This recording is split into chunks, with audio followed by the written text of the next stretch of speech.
মুর্শিদাবাদ জেলার শামশেরগঞ্জ থানার পুলিশের বড়সড় সাফল্য। শনিবার রাতে গোপন সূত্রের ভিত্তিতে ধুলিয়ান গঙ্গাঘাট এলাকায় অভিযান চালিয়েছে পুলিশ। সেখান থেকে বিপুল পরিমাণ জাল নোট সহ 2 জনকে গ্রেফতার করা হয়েছে। পুলিশ সূত্রে জানা গিয়েছে ধৃতদের নাম তৈমুর শেখ ও ফরিদা বিবি।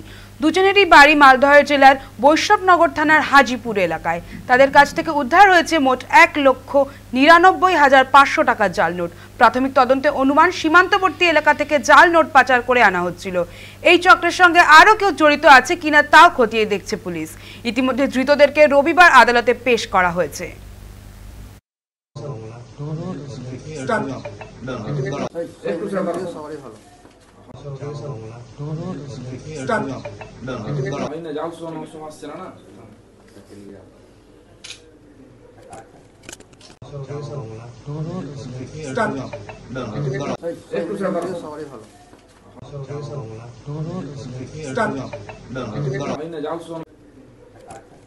বিকেলের দিকে একটা সিক্রেট সোর্স ইনফরমেশন পাই।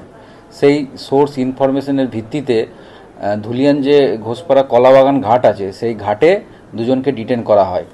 তৈমুর শেখ আর ফরিদা বিবি দুজনের বাড়ি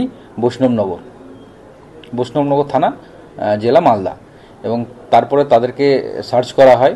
তাদের কাছ থেকে সার্চ করে টোটাল 399 পিস 500 টাকার জাল ভারতীয় নোট পাওয়া যায়। তার মূল্য হলো 1,99,500 টাকা।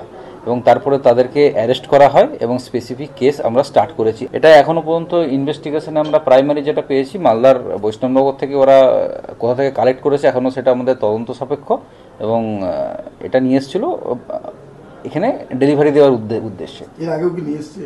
আমরা এখনো এনাদের এগেনস্টে কোনো কেস আছে নাকি এখনো আমরা তদন্ত করছি। ওরা থেকে আসছিল ওই পার থেকে ঘাটে তারা এসছিল, বৈষ্ণবনগর থেকে এখানে ঘাটে এসেছিল, ঘাটে এসে শামশেরগঞ্জের দিকে আসছিল। তখন তাদেরকে আটক করা হয় এবং সার্চ করার পরে এটা উদ্ধার করা হয়েছে।